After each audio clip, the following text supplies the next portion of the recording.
ஸ்ரீ குருப்யோ நமஹ. தெய்வத்தின் குரல் மூன்றாம் பகுதி 130வது தலைப்பு. விதிவிலக்கான மகான்கள். தொடர்ச்சி. குமாரிலபட்டர் இருந்தார். அவர் ஒரு சந்தர்ப்பத்தில் பௌத்தர்களோடேயே இருந்து அவர்கள் மாதிரியே வாழ வேண்டியிருந்த போது கூட அத்தியாவசியமான வைதிக நித்தியகர்மாக்களை மட்டும் இரகசியமாக பண்ணிக் கொண்டிருந்தாராம். கூன்பாண்டியன் சமணனாகிவிட்ட போது அவனுடைய பத்னி மங்கையர்க்கரசி இரகசியமாகவே வஸ்திரத்துக்குள்ளே விபூதி இட்டுக் கொள்வாளாம். முழுக்க நம்முடைய மதத்திலேயே அவர்கள் கன்விக்ஷன் உள்ளவர்களாயிருந்தாலும் ஃபோர்ஸ் ஆஃப் சர்க்கம்ஸ்டான்ஸில், சூழ்நிலையின் நெரிசலில் மதாந்தரத்தை அனுசரிப்பவர்களைப் போல வெளியில் காட்டிக்கொள்ள வேண்டியிருந்தது. ஆனால் பிற்காலத்தில் இவர்களே இந்து மதம் புது ஜீவனோடு எழும்புவதற்கு காரணமாயிருந்திருக்கிறார்கள்.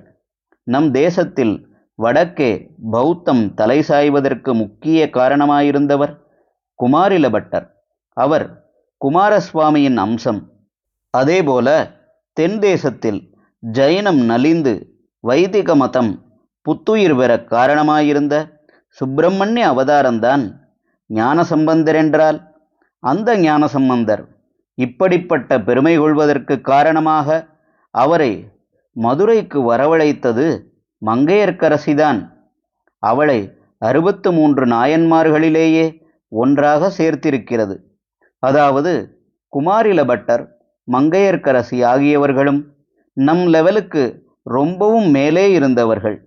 ஆனாலும் குமாரிலபட்டர் குலாச்சாரத்தை விட்டு பௌத்தர்களின் ஆச்சாரத்தை கொஞ்ச காலம் அனுசரித்தாரென்றால் அது அவர்களுடைய சித்தாந்தங்களை ஒன்றுவிடாமல் தெரிந்து கொண்டு அப்புறம் அதற்கு பதிலுக்கு பதில் சொல்லி இந்து மதத்தை, அதாவது குலாச்சாரத்தை இன்னும் நன்றாக நிலைநாட்ட வேண்டுமென்பதற்காகவே நல்ல உத்தேசத்தோடேயே இப்படி செய்ததுங்கூட பாபம் என்று நினைத்து சுப்பிரமணிய அம்சமேயான அவ்வளவு பெரியவர் பிற்காலத்தில் பிராயஷ்சித்தமாக தம்மை சுற்றி உமியை கருக்கிக் கொண்டு அதிலேயே கொஞ்சம் கொஞ்சமாக பிராணத்தியாகம் செய்தார்.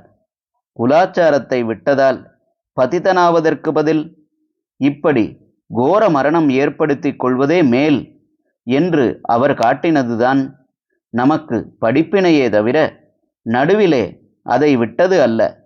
மங்கையர்க்கரசி புருஷன் வழியை பத்னி மீறவே கூடாது என்பதற்காகத்தான் அவன் ஜெயினனாகிவிட்ட போது தானும் நம்முடைய குலாச்சாரத்தை தைரியமாக வெளிப்பட அனுசரிக்காமல் இருந்தது. தன்னிஷ்டப்படி நடக்க வேண்டும் என்று அல்ல. ஹரஹர சங்கர, ஜெய ஜெய சங்கர. தெய்வத்தின் குரல் மேலும் ஒலிக்கும்.